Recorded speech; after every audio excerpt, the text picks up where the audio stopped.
Danvers, current president, Local 1098.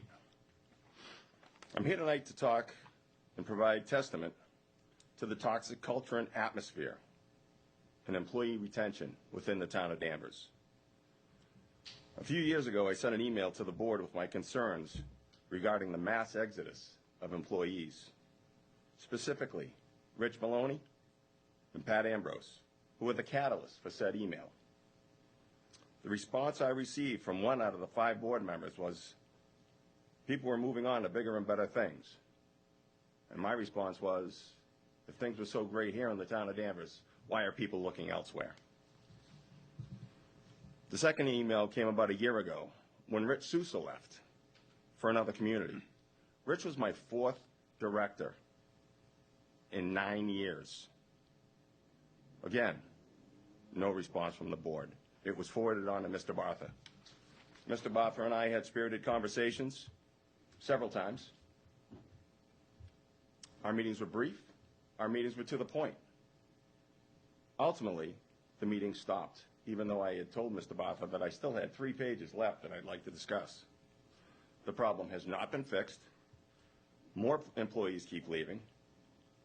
Employee retention and even employee recruitment hasn't improved.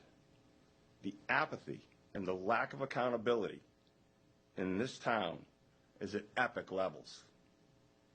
Started with the town 10.5 years ago, excited and proud to be able to care for the community that I grew up in. And it's been my home for, at the time, 50 years.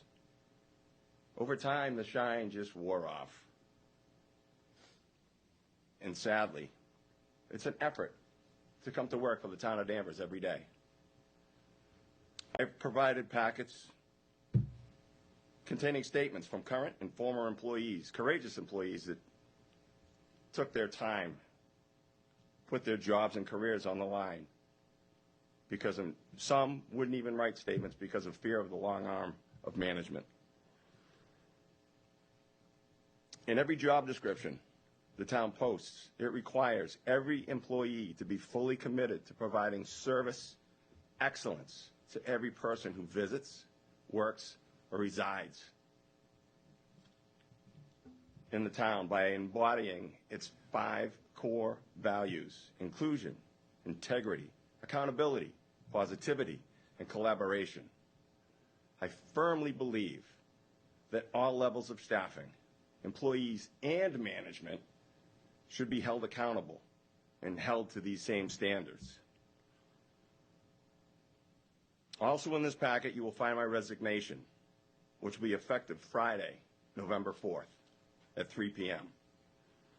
I certainly hope that you, as entrusted members of the Select Board, will honor your commitment and act responsibly by thoroughly looking into the erroneous and harmful practices that have permeated the town's workforce and have been the cause of countless quality employees to leave the town employ. Thank you. Mark, thank you for your years of service to the town. Much appreciated. Anyone else with new public business?